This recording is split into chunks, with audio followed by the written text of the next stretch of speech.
And now we're going to go to an ABC News exclusive interview with Ralph Yarl, the Kansas City teenager who was shot in the head and arm after going to the wrong house to pick up his siblings. The case sparking protests when it took several days for police to charge the shooter. And Robin, you had a chance to sit down with the young man. I did, Michael. I recently traveled to Kansas City to meet with Ralph and his mother Cleo, sharing their accounts of that fateful day and their hopes for the future. This morning, 17-year-old Ralph Yarl is sharing his story for the first time about the night that changed his life when he thought he was picking up his 11-year-old twin brothers from a friend's house. When you go back to April 13th, tell me what happened when you go to that address. Well, I go into the driveway, I walk up the steps, I ring the doorbell. I see 3 different cameras, like one looking at the driveway, one on the porch. As far as I know, I didn't know their family at all. Like, I had never even seen their friends or their parents before, so maybe this is their house. Ralph mistakenly going to Northeast 115th Street instead of getting his siblings from Northeast 115th Terrace, 1 block away. I actually wait a long time. I'm just on the porch, so then I hear the door open. I see this old man, and I'm assuming, oh, this must be like their grandpa. And then he pulls out his gun, and I'm like, whoa. So I like back up. He points it at me. So I kind of like brace, and I turn my head. Before that, I'm thinking, there's no way he's actually gonna shoot, right? The door is even open. He's gonna shoot through his glass door, and glass is gonna get everywhere. Then it happened, and then I'm on the ground. I fall on the glass, the shattered glass, and then before I know it, I'm running away, shouting, "Help me, help me." Ralph says he ran to multiple homes until someone answered his plea for help. I was bleeding from my head. I was like, how is this possible? Like, I've been shot in the head. Had you ever seen that man before? Never. Were there any words that were exchanged before he shot you? He only said 5 words.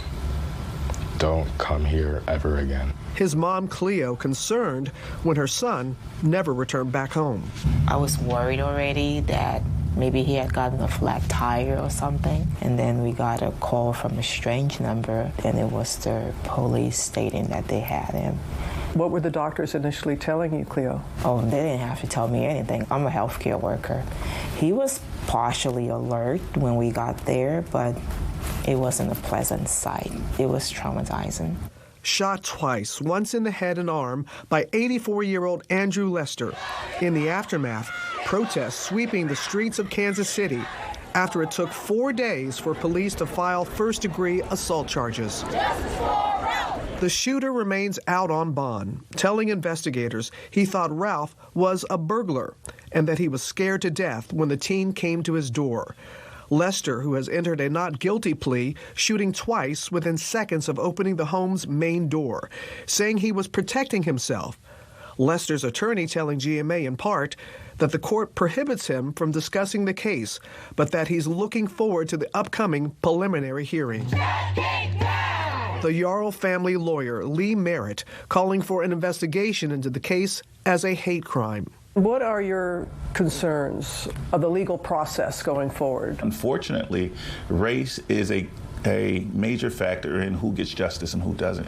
And in cases where there's a white man and a black child, I've seen over and over again the criminal justice system contort itself out of shape to find a way to justify the shooting. And that is a concern for me here. Miraculously, 10 weeks later, Ralph's made a full physical recovery, but the mental and emotional trauma still lingers. There are a lot of things that are going on inside my head that aren't normal. I've been having headaches, trouble with sleep, and sometimes my mind is just foggy. Like, I can't concentrate on the things that would be easy for me to do. You're looking at a kid that took the SAT when he was in the 8th grade, and now his brain is slowed. So physically he looks fine, but there is a lot that has been taken from him. What do you want people to know about you, Ralph? I'm just a kid. I'm not larger than life because this happens to me. I'm just gonna keep doing all the stuff that makes me happy and just living my life the best I can, not let this bother me. As a passionate band kid, playing his clarinet brings Ralph the most joy. You gonna play a little something for us? That love for music helping uplift him during the difficult days. Bravo!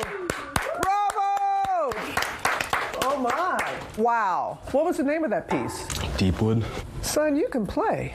Ralph dreams of pursuing a career in chemical engineering as he and his family work to heal. What is justice to you in this case? Justice is just the rule of the law, regardless of race, ethnicity, and age. He should be convicted for the crimes that he made. I am past having any personal hatred for him. He should suffer repercussions because that is what our society is made of. Trust in each other and reassurance that we can coexist together in harmony. He is a soft-spoken